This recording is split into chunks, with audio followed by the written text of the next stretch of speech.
معظم الناس يعرفون هضبة الجيزة وأبو الهول، لكنهم لا يعرفون ارتباطهما بالأماكن الأخرى المتوازية مع أرض النيل الخصبة.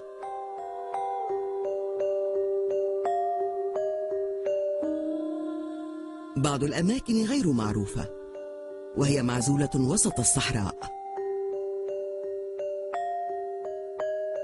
وبعض الأماكن الأخرى معروفة لكنها مستكشفة جزئيا فقط.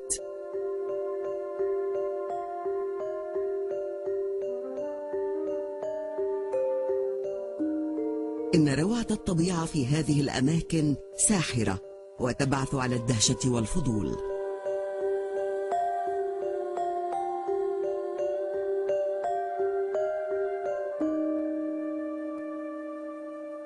كل الأماكن تشير إلى دلائل على وجود هندسة وتقنية معقدتين ومتطورتين جدا.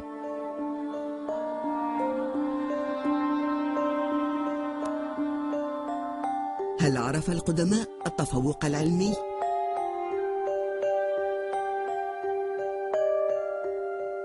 هل يمكن أن نصدق وجود علاقة بين الأرض والجو؟